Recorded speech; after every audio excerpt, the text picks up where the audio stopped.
Hey guys, it's Monday, April 14th. It's good to see you. I do these videos now every day, Monday through Friday. However, my Friday videos are just for my supporters on Substack. I thank my Substack supporters. And if you haven't joined, it's great. You get a Friday video of content. I got a lot of feedback about my last video last Friday. A lot of people liked it.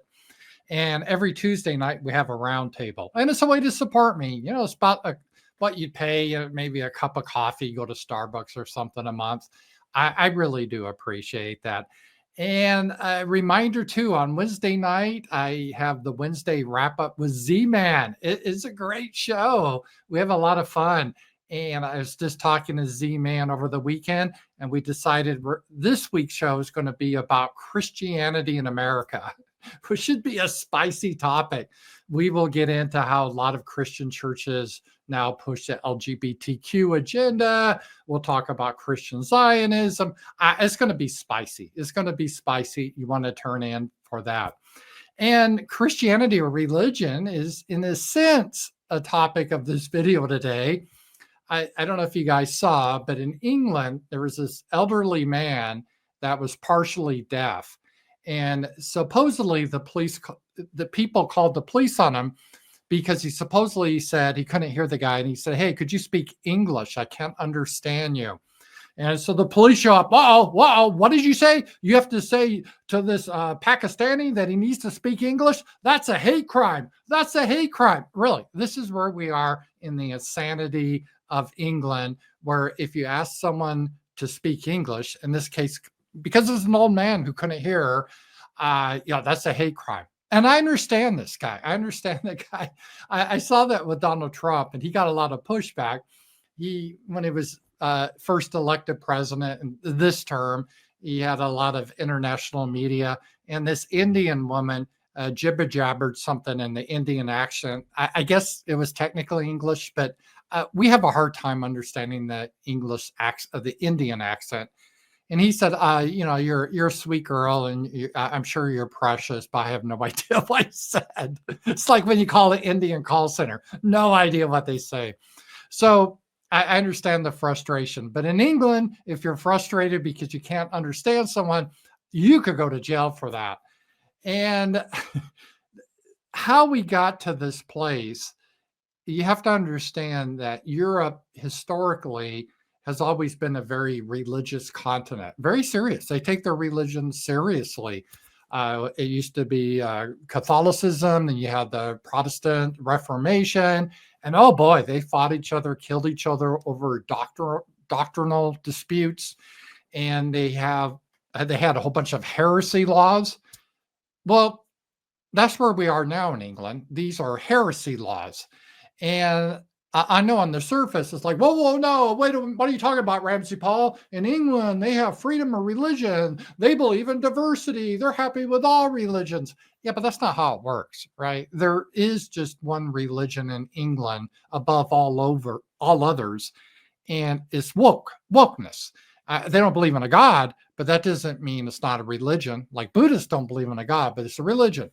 So Christianity has fairly well been purged from England. So with that void, well, with the people they're importing in, they're Muslim, a lot of them, but the people there, they turn to this wokeness. That's their belief. And wokeness is a very strange religion, but it is a religion because it's not based on facts. It's based on the belief that everyone in the world, all ethnic groups, are exactly equal. And the only differences that you may see between groups is because of society. That's the only reason. Now, individuals may be different within groups, but amongst different groups, everyone's got to be exactly the same. So there's no reason you can't take a bunch of cannibals from New Guinea, put them in England, and they'll be like English gentlemen within a generation, sipping tea with your pinky up in the air.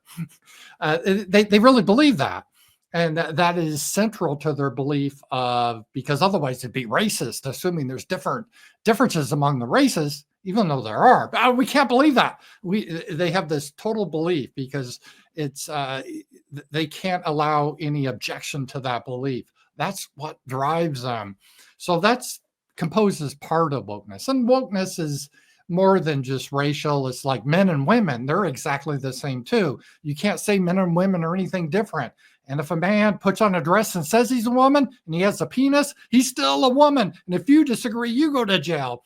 And the same with race. If you say, oh, maybe people act differently, not because of society, but they have biological differences. Maybe they're not compatible with our homeland. Oh, that's hate. That's hate. You gotta be thrown into prison. And again, that is exactly what the heresy laws were in religion. So England and other places too, but England's gone the most berserk.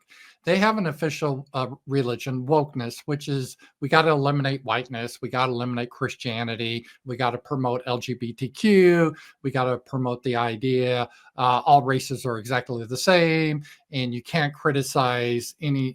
You can criticize whites or anyone that speaks English, but no one else you can. Otherwise, that's hate. That's really their religion, and to enforce that, they do what their ancestors did. I think it's just in their DNA. They have heresy laws. And that's old man that just innocently said, hey, I can't hear what you're saying. I can't understand. Could you speak English? They would consider that hate, because how dare you ask a Pakistani to speak English in England? How could you think that? And the reason for heresy laws historically, it's not because people were trying to be evil. I mean, the people that put this in, they think they're the good guys. It's like in the Middle Ages. It's not like, we're evil. We want to oppress everyone. No, it's like, no. We want the people to be happy and good, but we got to have these laws, and we can't allow heresy. And there was basically, let me see here, 1, 2, 3, 4. I looked it up. There's basically 4 reasons how they justified heresy laws in the Middle Ages. Number 1 was to preserve religious unity. And this was the Catholic Church, or later on it was Protestant churches. They viewed heresy as a threat to the spiritual and social cohesion. And they really believed that they needed uniform beliefs for the good of society. And that's exactly what these people that push wokeness on, because their premise is wrong. Everyone's not equal. And so even though they're importing all these people into England, they're having knife crimes, they're having violence, the standard of living is declining, but that shouldn't be happening. So instead of admitting that the religion is wrong, because they can't do that, religious beliefs are something that's hard for people to give up. It's not a rational thing. They really believe in this human equality, Star Trek future, John Lennon song, like Imagine. This is what they really believe in. So they just got to attack people that they feel are not on board with their program. So when you have a dysfunctional society where an old person can't understand someone because that person doesn't speak English, obviously the answer is that old person shouldn't have to live in such a society. He should live in a homeland with his people. And the people from other cultures, they should live in their homelands. I'm sorry, they can't make good homelands, but that's not our problem. That's the answer. But that'd be considered hate. So what they do is they punish anyone that is saying anything, or in this case, the old man implying that people should speak English. They're saying, no, that's heresy. How dare you imply people should speak English in England? And so this is why the police officer intimidated the man. Maybe he could be arrested or fined. And that was the same with the heresy laws, because they thought, we can't just allow people to come up with different ideas. It's going to break down the social cohesion. And the second reason for the heresy laws was to protect the authority. And again, the authority of the church. This is what we believe in. This is our doctrine. You just can't make up your own doctrine. We have our doctrine because we're the priest. We have the gateway to God. And who are you to just come up with your own doctrine? I mean, you don't have the gateway to God. And that's how these leaders in England and a lot of European nations, the EU, they believe they are basically God. They're smarter than you. They're the experts. You're the ignorant people that don't believe in science and that don't trust the experts. That's why they always say, you got to listen to experts, whether it's climate change, COVID, or racial matters. You got to trust the experts. And so when they say experts, that's in a sense the way people long ago would have said the priest. And again, we don't really have that religion anymore. We have some remnants, but now the priests are the so-called experts that come on TV and they say they approve things. So when they make a announcement, if they allow people to criticize them or say something else, you're challenging their authority. So when the official priest, or we'd call an expert, comes up and says, well, we got to get diversity because diversity is actually a strength. It enriches England. It makes us more competitive in the global marketplace. And it just adds a zest to society. You can't have even an old person basically criticizing it by saying, hey, I can't understand this guy. He doesn't speak English. You can't have that. You got to consider that a type of heresy because it's otherwise challenging your authority. And we saw this in COVID and a lot of matters where these, or climate change, they claim to be like these priests and gods, and how dare you question them? And they worry if you question them, that they may lose their authority. So that's part of it.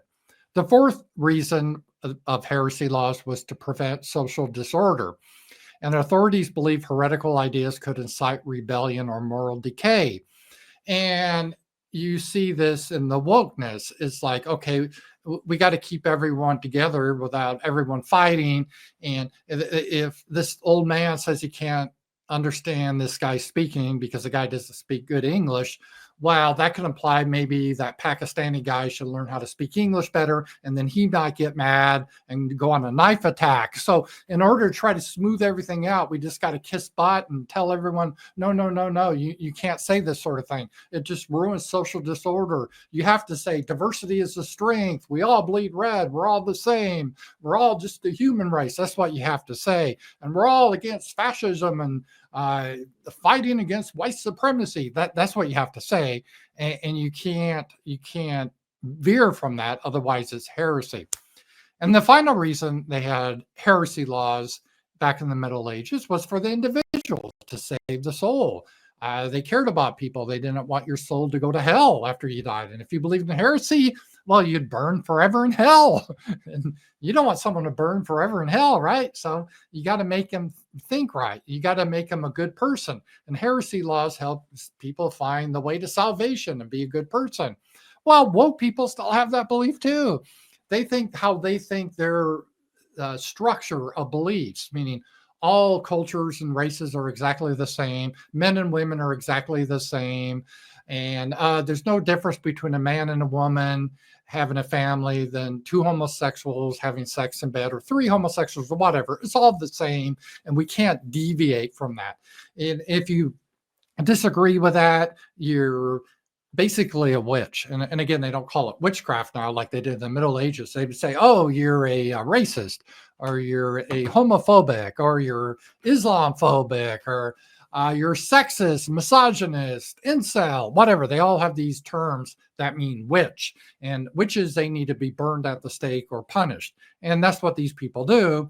If you do something that they don't like, the woke people, they figuratively, they probably would burn you at the stake. They try to take away your livelihood. They throw you in prison in Britain because they want to stamp out all dissent. But it's for your own good, because you want to be a good person, and you got to be better. Be better. Why are you so evil and have these evil thoughts? And we're going to help you by making sure you don't even have these evil thoughts. So if you're scared to say anything because you might go to jail, maybe those evil thoughts will go away and you will find your way to woke utopia. This is how they think. Again, it's no different than the religious authorities used to think and why they had heresy laws.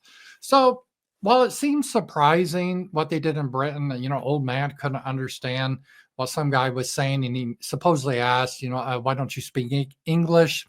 That it seems crazy that the old man would be facing police action, but it's no different than the Middle Ages when if you did a heresy.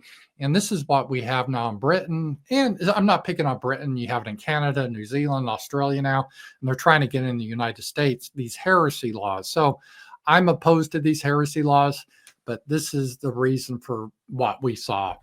Thanks again, guys, for watching, and I will talk to you guys later.